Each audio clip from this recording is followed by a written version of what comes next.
So, what do you do again? I'm a wellness assistant in the short-term care facility. You're working in medical? Basically, yeah. How in the sweet fuck did you manage that? Easy. I'm not doing surgery or anything. I'm pretty much a glorified babysitter. I hang out in, recovery rooms and make sure people aren't having a bad time. I'm essentially the guy who gets you juice and a cookie after you donate blood. And that pays good? Good enough.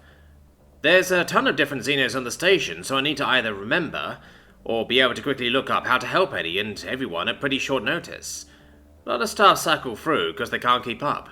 I like it because it's like a big puzzle. You hate puzzles? No. I hated sifting through tiny pieces of cardboard trying to differentiate between shades of blue. Uh-huh. Well, I need to get back to work, and I imagine you should too. Talk again sometime, okay? Anytime. I tapped my right ear, ending the call and then stretched out wide with a groan. The small reptilian in my lap opened one eye and glared at me for a moment, clearly annoyed that I moved, but it stayed nonetheless. Who was that? Following the voice to my left, I saw a familiar human face. Hey, Clark, what's up? It was one of my aunts. Pretty sure I've told you about her. She's living on Mars now, doing a rotation in the greenhouse domes. Sounds familiar. On your mum's side, right? Yep. How's the boat been so far? As chill as ever. I shifted again, fully settling into the massive beanbag chair.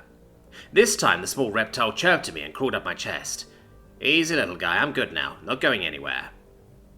It stared into my eyes for another few seconds, before dropping down and curling up to go back to sleep. You ever gonna tell your family that your job title is bullshit, and you're little more than a space heater in a daycare?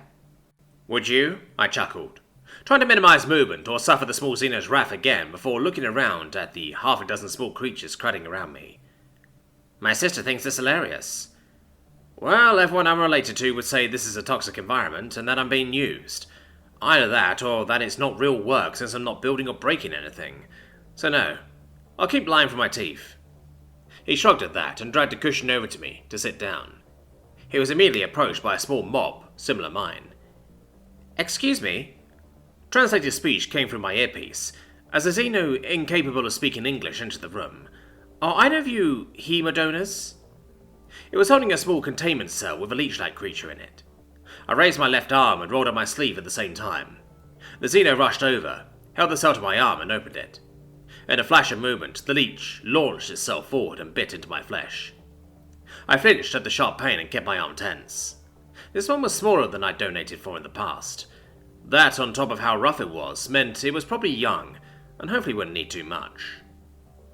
Well, that is a literal parasitic species lashed onto you right now, so the whole thing about you being used isn't too far off, is it? Clark, I've barely been doing this a month, and they asked if there was anything they could bring in to make the job easier. I said beanbag chair as a joke. This thing showed up a week later.